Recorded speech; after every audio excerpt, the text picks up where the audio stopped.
For the crime of spilling 60-year-old scotch on a crisp white collar, the heir to New York's most feared syndicate demanded a brutal sparring match. He had thrown the clumsy waitress into the ring, expecting a swift and tearful submission to his authority.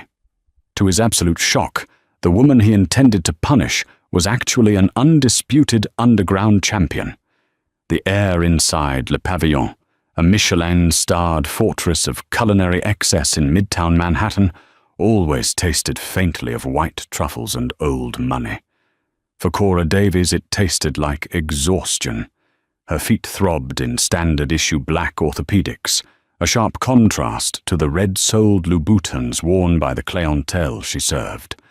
Underneath the long sleeves of her starched white uniform, her forearms were wrapped in tight bandages, hiding the deep, mottled purple bruising across her knuckles.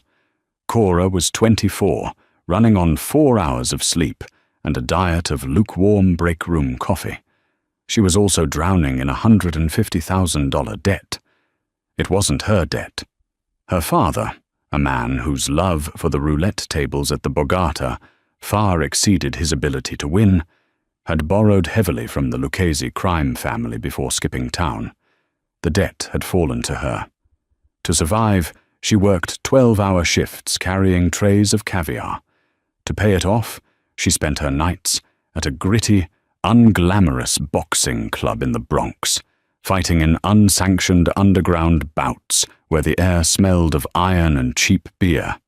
In that world, she wasn't Cora the waitress. She was the Bronx butcher. But tonight, she just needed to make it to midnight without dropping a plate. At 10 p.m., the atmosphere in the restaurant shifted.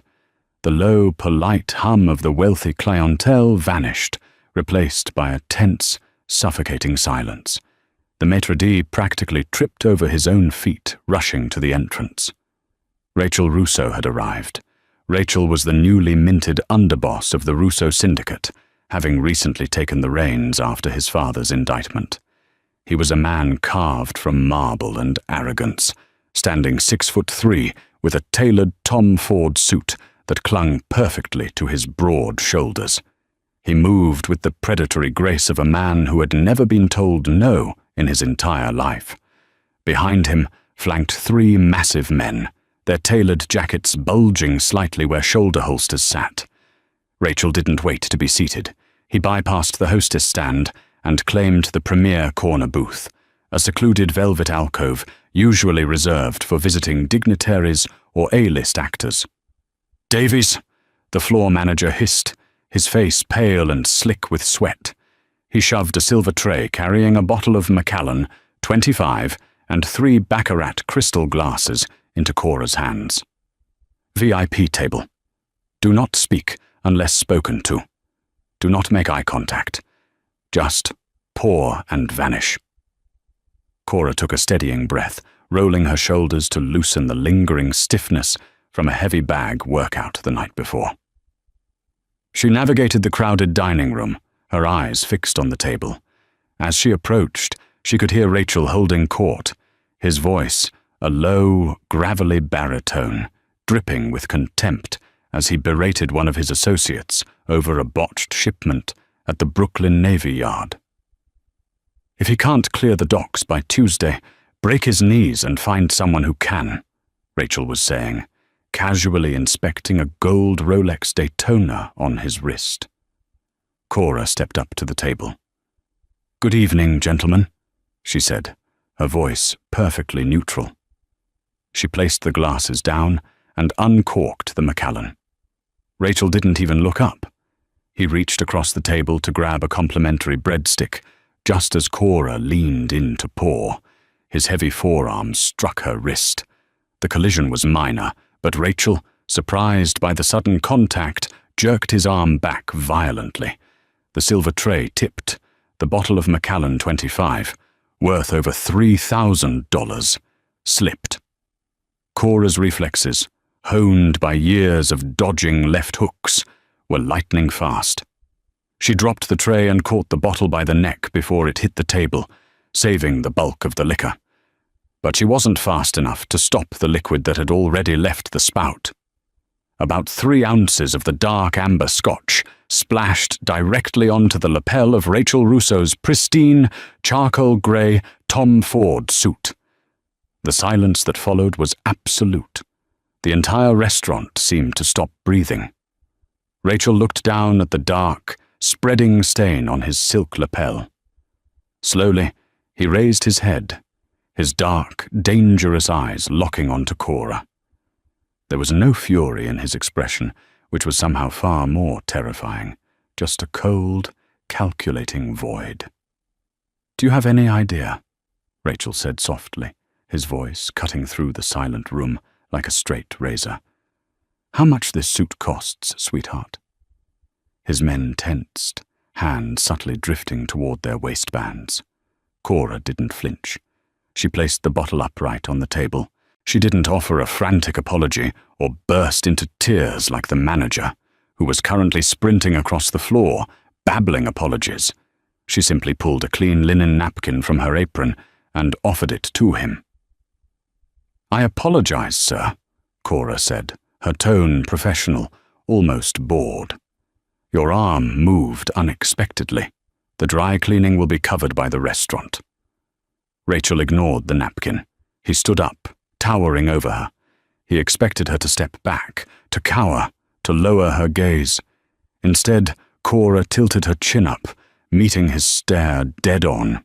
Her eyes, a striking icy blue, held a glint of absolute defiance. It was a look Rachel was wholly unaccustomed to receiving from anyone, let alone a waitress in a midtown restaurant. A muscle in his jaw feathered. He looked at the floor manager, who was practically bowing. "Fire her." "Immediately, Mr. Russo. I am so deeply sorry." "I don't care about your apologies," Rachel interrupted, his eyes never leaving Cora's. "I care about this girl's absolute lack of respect. You think you're tough, little girl? You think staring me down makes you brave?" "I think you bumped my arm," Cora replied evenly, ignoring the manager's frantic gestures to shut up. One of Rachel's guards, a hulking brute named Silas, stepped forward, grabbing Cora's upper arm with crushing force. "Watch your mouth!" Instinct flared. Cora's body shifted. She dropped her center of gravity, her left foot pivoting slightly, her right hand twitching toward Silas's throat. She caught herself at the very last millisecond, forcing her muscles to relax. Not here. Not in front of civilians. Keep the cover. But Rachel noticed the micro-shift. He noticed the way she didn't panic when grabbed, but rather planted her feet. A cruel, amused smile touched his lips. "Wait," Rachel said, raising a hand. Silas released her. Rachel leaned in close to Cora, smelling of expensive cologne and the spilled scotch. "You've got fire. I like fire." "Silas, who is she?" Silas pulled out a burner phone, typing rapidly. A minute later, he leaned in and whispered in Rachel's ear. Rachel's smile widened into a predatory grin. "Well, well, Cora Davies, daughter of Arthur Davies. Seems your old man owes the Lucchese boys 150 grand, and they've been squeezing you for the weekly vig." Rachel chuckled. "You're drowning, Cora, working this dead-end job, probably eating ramen, waiting for the day they break your legs." Cora's heart hammered against her ribs, but her face remained a mask of stone. "That's my business." "It could be my business," Rachel countered smoothly. "I buy out debts. I own people. But you—" He looked her up and down, clearly misinterpreting her lean, lithe physique as fragility. "You stood up to me. So I'll make you a wager, a little entertainment for my crew." He pulled out a thick platinum money clip and tossed a business card onto the table. "Tomorrow night. Midnight. Red Hook. My private gym. You step into the ring with me for 3 minutes. 3 minutes of sparring. If you can stay on your feet until the buzzer, I buy your debt from the Luccheses and wipe it clean. You walk away free. Cora stared at him. And if I don't? Rachel's eyes darkened with possessive intent. If you fall, and you will fall, you belong to me. You work off the debt in my clubs, under my terms until I say you're done. The manager gasped. Mr. Russo, please, she's just a girl. Shut up, Rachel snapped. He looked at Cora. 3 minutes, Davies. Or I make a call, and the Luccheses collect the whole sum tomorrow morning. I hear they're fond of using blow torches these days. It was an impossible trap for a normal woman. A brutal beating followed by indentured servitude to a mob boss. But Rachel Russo didn't know he wasn't looking at a normal woman. He was looking at a woman who had knocked out a 200-pound enforcer in a cage match 3 days prior. Cora looked at the business card, then up at Rachel's smug, arrogant face. She felt a cold, familiar thrill wash over her. "Are we wearing headgear?" she asked. Rachel laughed, a loud barking sound that echoed in the silent restaurant. "Headgear?" "No, sweetheart. I want to see your pretty face when you realize the mistake you've made." "Fine," Cora said, untying her apron and tossing it onto the spilled scotch. "Midnight. Don't be late, Mr. Russo. I have a bus to catch." The warehouse in Red Hook looked like a derelict shipping facility from the outside, rusted and graffiti-stained, sitting on the edge of the murky East River. Inside, however, it was a multi-million-dollar private sanctuary of violence. Exposed brick walls surrounded a professional-grade, 20-foot boxing ring illuminated by harsh overhead floodlights. The air reeked of expensive cigars, leather, and sweat. Leather Chesterfield sofas lined the walls, currently occupied by about 20 of Rachel's closest associates. They were drinking heavily, laughing, and placing bets on how many seconds it would take for their boss to break the waitress. At 10 minutes to midnight, the heavy metal side door groaned open. Cora walked in. The laughter in the room died down, replaced by low whistles and mocking chuckles. She wasn't wearing tight athletic wear or anything meant to impress. She wore a pair of oversized, faded grey sweatpants, a baggy black hoodie pulled over her head, and worn-out Nike boxing boots that had seen better days. Her hands were shoved deep into her pockets. Rachel was already in the ring. He was stripped to the waist, wearing black Everlast trunks. His physique was undeniably impressive, heavily muscled, lean, his chest and arms bearing a few faded, jagged scars from knife fights in his youth. He was hitting mitts with his trainer, throwing heavy, booming right hands that echoed loudly through the warehouse. Pop, pop, boom. He was strong, undeniably so. But as Cora watched him from the shadows of her hood, her analytical mind immediately went to work. He drops his left hand when he throws the right, she noted silently. He relies entirely on upper body strength, flat-footed, no lateral movement. He punches like a street brawler who took a few rich boy boxing classes. "Well, look who actually showed up," Rachel called out, leaning over the ropes with a wicked grin. "I thought you'd be on a Greyhound to Ohio by now, Davies. Come on up. Let's get this execution over with." Silas, acting as the referee, pointed to a small wooden bench near the corner. "Wrap your hands, sweetheart. We ain't paying your medical bills when your wrists snap." Cora walked over to the bench in silence. She pulled a roll of white athletic tape and gauze from her duffel bag. As she began to wrap her hands, an old, grizzled man named Carmine, one of Rachel's capos who used to run illicit gambling rings back in the 80s, strolled over to mock her. "You know, kid, there's no shame in begging," Carmine rasped around a cigar. "Dom hits like a freight train. You get on your knees now. Maybe he just puts you to work running numbers." Cora didn't look up. Her hands moved with blinding, practiced speed. She didn't just wrap her hands, she built a cast. Gauze between the knuckles, locking the thumb, reinforcing the wrist, layering the tape perfectly to create a hardened shell over her metacarpals. It was a professional fighter's wrap. Carmine stopped talking. He squinted, watching her hands move. The intricate, flawless technique of her wrapping made a small frown crease his forehead. "Where do you learn to tape up like that?" Cora bit the end of the tape, tearing it cleanly. She pulled off her hoodie, revealing a tight, sweat-wicking black tank top. Her arms were lean, corded with dense, incredibly defined muscle. Her shoulders were broad, a physical testament to thousands of hours of striking. She reached into her bag and pulled out her gloves. They weren't the cheap, puffy, 16-ounce sparring gloves Rachel was wearing.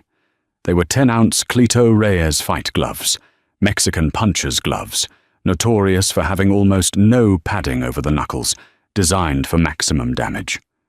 She slipped them on, tightening the laces with her teeth. Carmine's cigar nearly fell out of his mouth.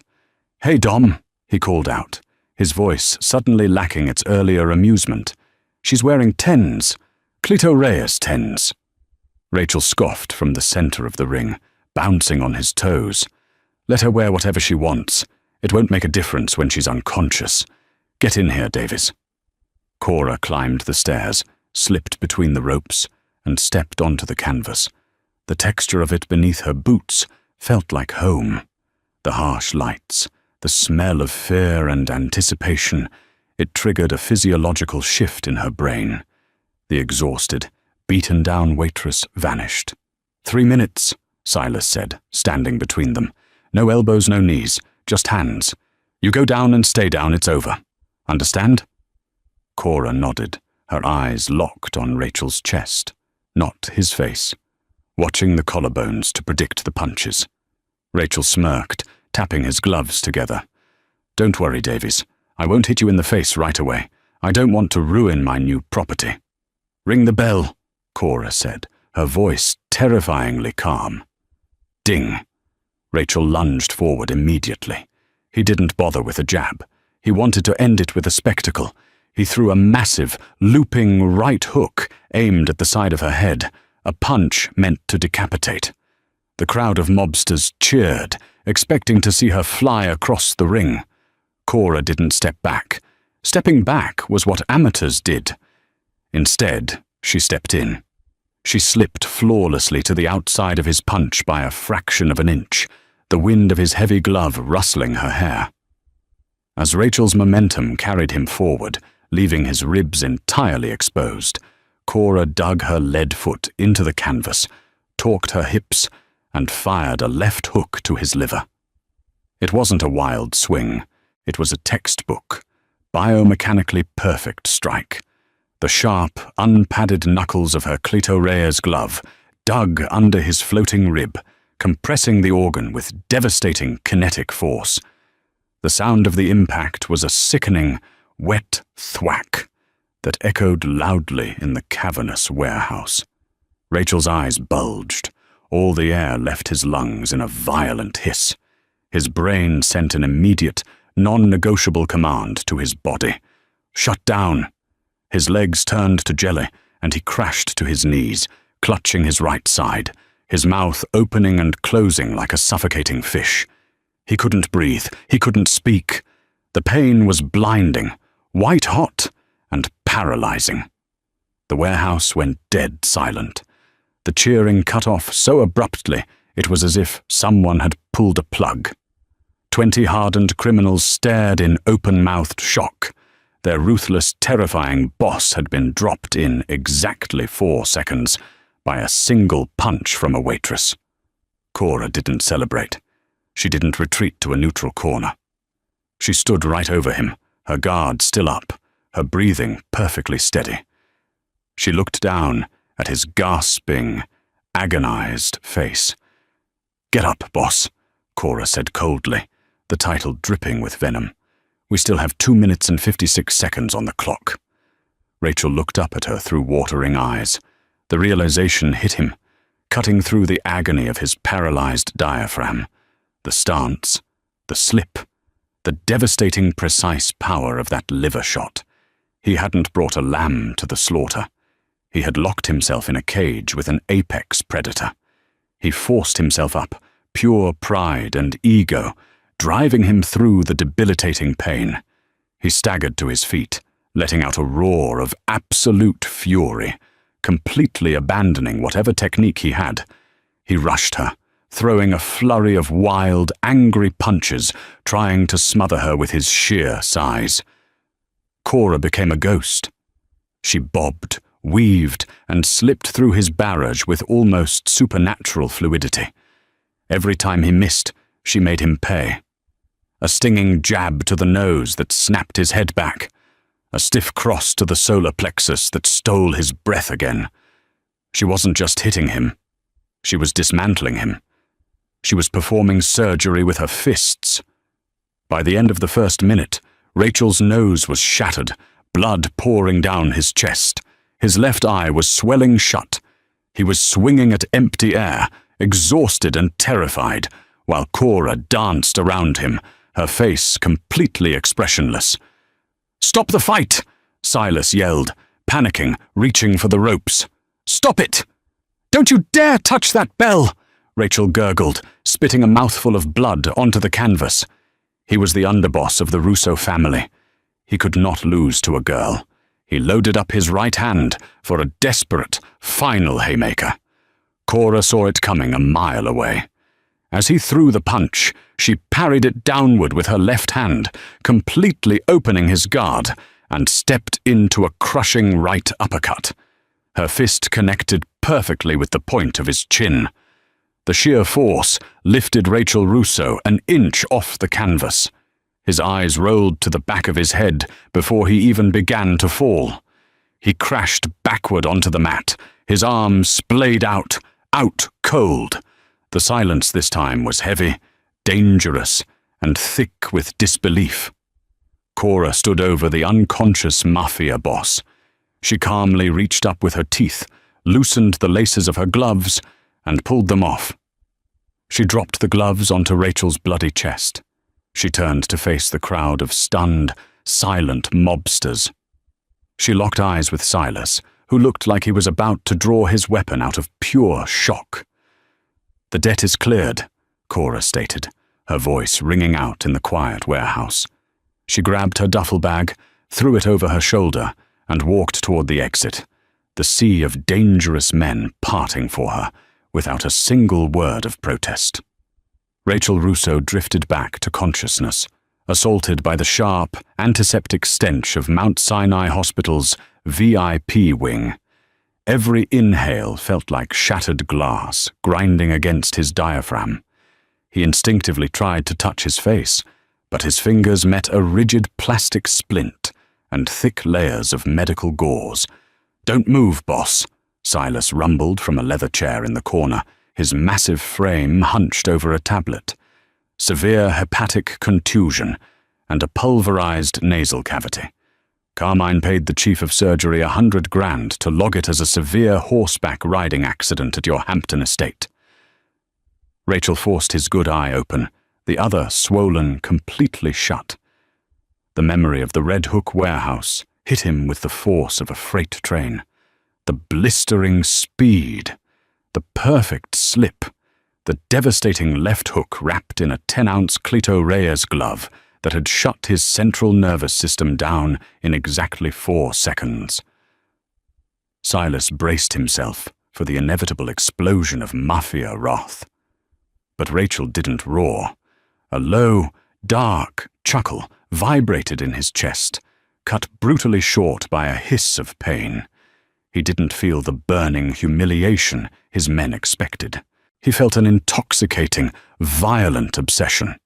The women in his world were carefully curated, compliant ornaments. Cora Davies was a weapon of mass destruction. "Where is she?" Rachel rasped, the question hanging heavy in the sterile air.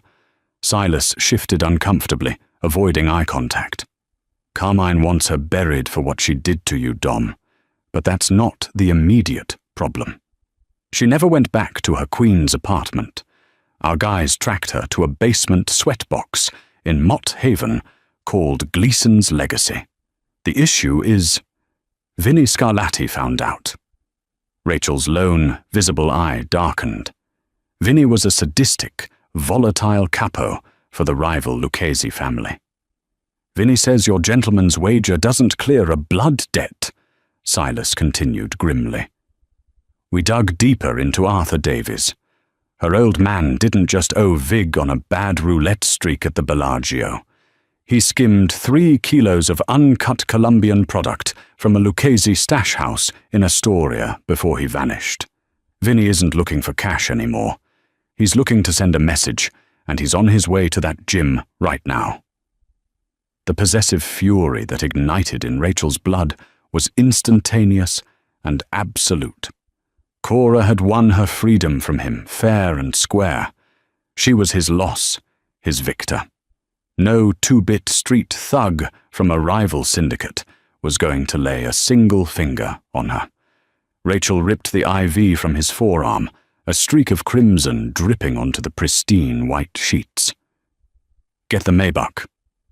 Deep in the chalk-choked basement of Gleason's Legacy, Cora was quietly unwrapping her bruised knuckles when the steel doors blew open. Vinnie Scarlatti marched down the wooden steps, flanked by 4 hulking enforcers with unholstered semi-automatics. Cute trick you pulled on pretty boy Russo, Vinnie sneered, spitting a toothpick onto the training mat. But your deadbeat daddy stole my product. That means I own you now, sweetheart. Grab her. Cora dropped her center of gravity, calculating the impossible odds of dodging 4 bullets, when the screech of tires and a deafening crash shook the ceiling above. Shouts echoed from the street, followed instantly by the terrifying rhythmic thud of a tactical shotgun. Vinnie spun around just as the basement doors completely shattered. Silas stepped through the splintered wood, his 12-gauge smoking. Behind him, moving with a stiff, agonizingly precise grace, was Rachel Russo. He looked like a man walking out of hell. His bespoke Tom Ford coat was draped over his shoulders, his chest heavily bandaged, his face a canvas of brutal purple bruises. Yet his presence utterly suffocated the room. "Vinnie," Rachel growled, his voice a lethal, vibrating threat. "You're trespassing on my property." "This ain't your business, Dom," Vinnie barked, though his gun hand visibly trembled. "She owes us for the product." "The girl," Rachel said smoothly, stepping off the last stair and completely ignoring the barrels pointed at his chest, "is under my protection. You made a move without the Commission's blessing. Silas, clear the room." Before Vinnie could pull his trigger, Silas fired a beanbag round directly into the capo's sternum, sending him crashing violently into a rack of kettlebells. Rachel walked straight through the ensuing chaos as his men swarmed the Lucchese enforcers. He stopped inches from Cora, his dark eyes locked solely on hers. He casually wiped a fresh drop of blood from his split lip, a wicked smirk cutting through his battered face. "Grab your bag, Butcher," Rachel said softly, the adrenaline mirroring the fire in her own eyes. "We have a war to plan." Rachel's Tribeca penthouse was a masterclass in modern, understated wealth, suspended high above the glittering Manhattan skyline. Currently, the air smelled heavily of antiseptic and expensive bourbon. Cora sat on the edge of a custom leather sofa, carefully applying a steri-strip to a fresh laceration above Rachel's eyebrow. He sat perfectly still, letting her work. The physical proximity charged the air between them with an electric, unspoken tension. "Your father didn't just gamble, Cora," Rachel murmured, pouring 2 glasses of Pappy Van Winkle with his good arm. He slid one toward her. "He stole from Salvatore Lucchese himself. Salvatore will burn Queens to the ash to find you." Cora accepted the heavy crystal glass, her taped hands brushing his. "Why do you care? I humiliated you. By Mafia logic, you should have let Vinnie take me." Rachel leaned in, his dark eyes intensely focused on her face. "Because I respect power. You didn't just beat me. You outsmarted me. The women in my world want my money. You just wanted your freedom. I don't want to own you, Cora. The Russo family is going to war over this, and I need a partner who doesn't flinch when the glass shatters." He wasn't offering her a job as an enforcer. He was offering her a seat at the throne. Dressed in a custom-tailored black suit that mirrored Rachel's, her hair braided tightly against her scalp, she looked deadly. "This is an insult," Salvatore spat. "You bring the rat's daughter to my table? Hand her over, or the streets run red." Rachel coldly slid a silver briefcase across the table, revealing rows of high-grade, uncut diamonds. "The debt is paid. The girl is under the Russo banner now. Touch her, and I dismantle your entire operation." Salvatore sneered, subtly tapping his cane against the marble floor. The Lucchese men drew their weapons, but Cora was already moving. Anticipating the trap, she kicked the heavy mahogany table upward with a massive surge of leg strength, sending it crashing into the Lucchese front line. She grabbed Rachel by the lapels, dragging him behind a thick marble pillar, just as automatic gunfire shredded the space they had occupied. "Silas! Now!" Rachel roared. The ballroom doors exploded inward as the heavily armed Russo crew swarmed the room. In the chaos, a Lucchese enforcer managed to flank Rachel's blind spot. Cora intercepted instantly. Vaulting over a fallen chair, she delivered a devastating spinning back kick to the man's ribs, sending him crashing through a stained glass partition. They fought back to back, a perfectly synchronized symphony of brutality, until Salvatore's remaining men dropped their weapons in terrified surrender. Later that night, the Tribeca penthouse was silent. The adrenaline had faded, leaving only a magnetic, heavy pull. Cora stood by the floor-to-ceiling window, the bandages finally off her hands. Rachel stepped up behind her. Gently, he took her bruised right hand, lifting it to press his lips softly against her battered knuckles, a gesture of absolute respect from a man who bowed to no one. Cora turned, her fingers tangling in his dark hair, and pulled him into a searing, desperate kiss that tasted of bourbon and victory. The waitress was dead. The Queen of New York had arrived. Blood, broken glass, and spilled Macallan ignited a criminal empire.